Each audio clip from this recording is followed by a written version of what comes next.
Well folks, today we show off the brand new Skalarki standalone driver.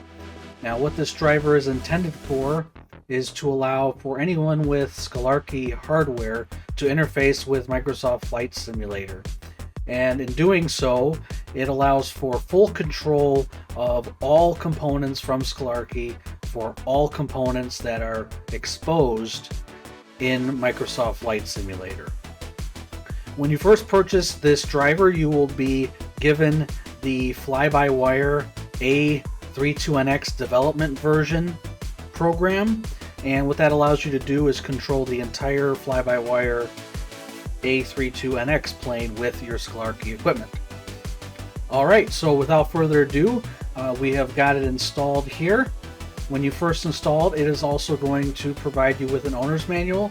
I highly suggest that you read over this if you have any questions, as it provides all the information you will need to use the driver. Using the driver is quite simple. We're going to open it up, and when you first open it up, it's going to provide you with this screen. You have the ability to go right to the support portal if you need to. We do offer a free 3-day trial on this program, so you are more than welcome to download it and try it out for 3 days. And after that, you will need to purchase a normal license. To utilize the free trial, all you need to do is hit free trial. It's going to provide you with a trial license, and then you will hit continue. So once you have it installed, you're going to see that nothing happens. The application actually sits in the tray bar down here. Now if you don't see it, there's a good chance that it might be in your hidden tray icons. It'll look like a little airplane, just like the shortcut that's on the desktop. So if you click on it, this will bring up the driver itself. There's not much to it. It actually just installs, and there's nothing really to set up. It works just right off the bat. There is nothing more to do. Now we're going to go through the setup and how to use the software, but essentially that's all you need to do. There's nothing more to it.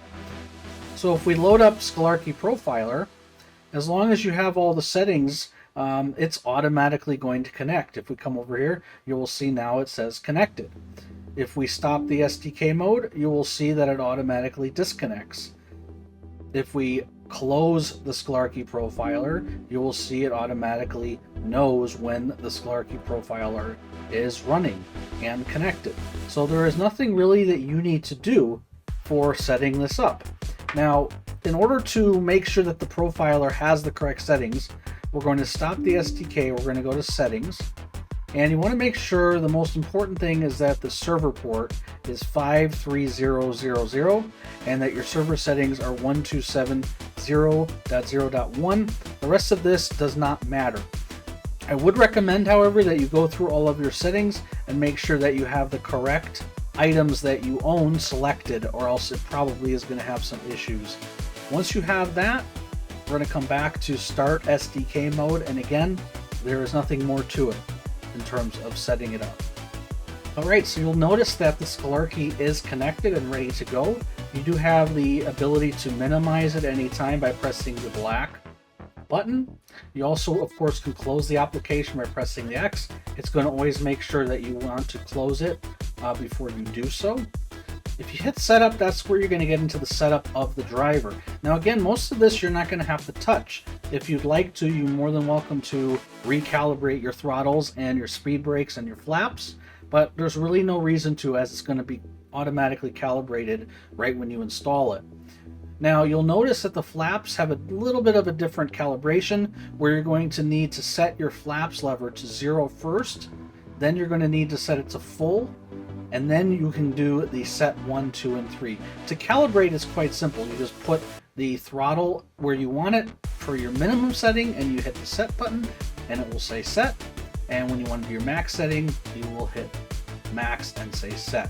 Same thing with your flaps. When you put it into the location or the detent that you want for each one, you just hit the set button, and it's going to automatically be calibrated. This calibration will be saved, so you don't need to do it again once you've done it once. If you decide to deactivate your license, or of course uninstall the software, it's going to delete your calibration settings.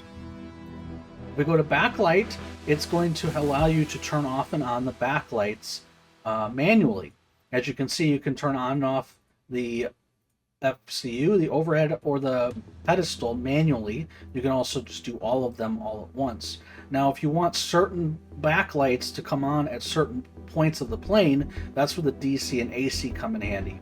The DC will allow you the backlights to come on when the battery is engaged on the plane, and the AC will allow you to turn off and on the backlights with the AC power of the plane, which is typically your external power or your engine generators or your APU generator. Planes is probably going to be the only one you're really going to ever go to and touch. And what this allows you to do is enable and disable specific planes.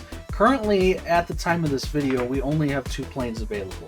We have the Phoenix Sim A320, and like I mentioned earlier, the fly-by-wire comes pre-installed and activated with the software. So there's nothing you need to do for that. Now, if you're on trial, you cannot use the Phoenix Sim A320 or any other planes that are going to be released. The trial will only allow you to use the fly-by-wire. You will see on the right side we have command list. Now, what this allows you to do is if we click on this, it's going to bring a PDF that provides you with all of the functions of the driver, and it will provide you with what button is included and what button is not included.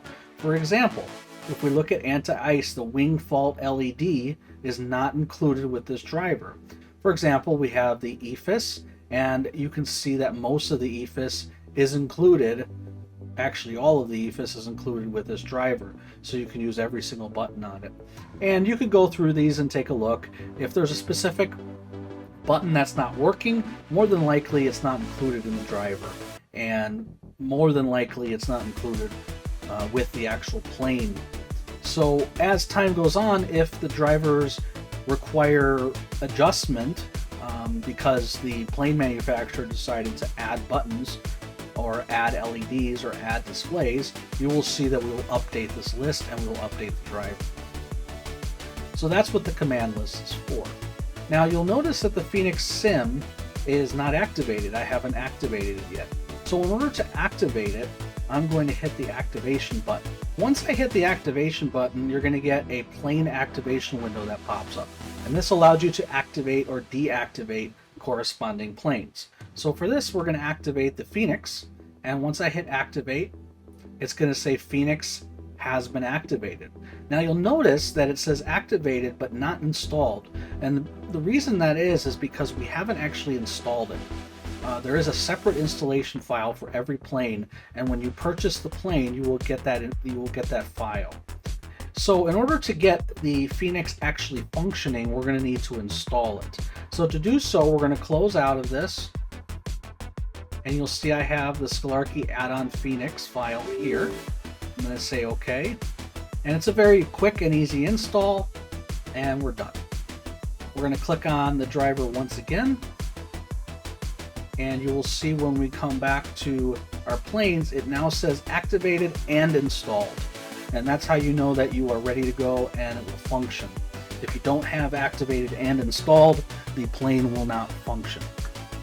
So if you click on that, it's going to provide you with your license ID and the amount of days that you have remaining on that particular plane. Now each license per plane comes with 1 year. So when your year is up, you need to purchase a new license for the plane.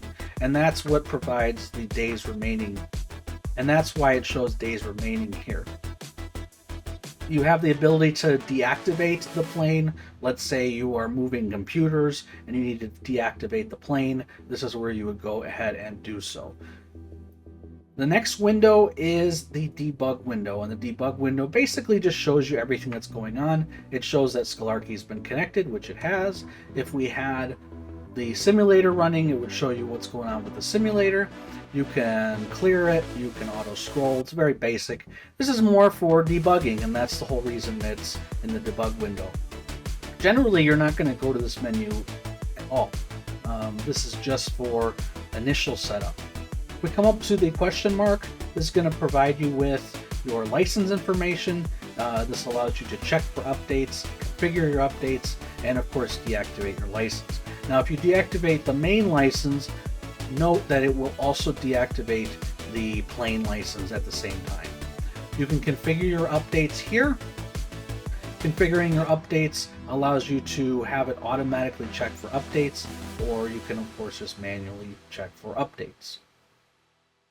So that is about it for the setup menu. There's really nothing more you need to do. So we're going to close out of this, we're going to minimize this, and now all we have to do is open up the simulator. And when you open up the simulator, you're going to notice that this is not going to change until the SimConnect connects. Now, if you're not familiar with SimConnect, what that is a software that is in the simulator that sends out all the pertinent information to the driver.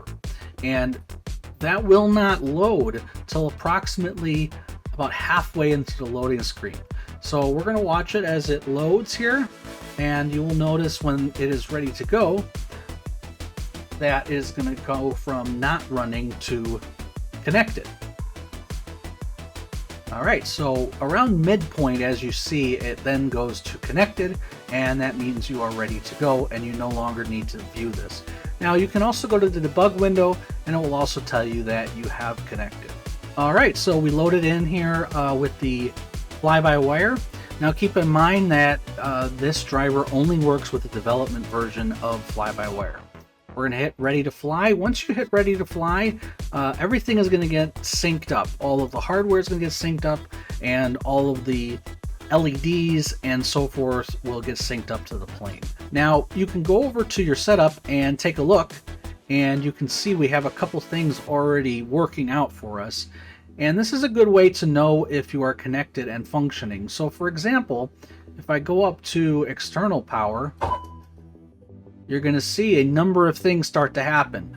It's going to provide you with the Skalarki information, and it's going to also provide you with the SimConnect. Now the SimConnect is from the Sim, and the Skalarki of course is from the hardware. So you can kind of read this, it'll tell you what's going on. Clear right, LEDs false. Again, this is more for troubleshooting, but this gives you a good idea that things are working. If you go to the top, you can also see that flight started in blue and plane file has been loaded, which means that the plane has been loaded in and the flight has started and everything is synced and ready to go. And that is it. That is how the driver works. There's nothing more to it. Again, everything is automatically synced. There is no more setup that needs to be done. We're going to show off a little demonstration to end the video, and we look forward to seeing all those Skalarki cockpits finally working with Microsoft Flight Simulator and finally working with multiple planes. Thank you for watching and enjoy the video.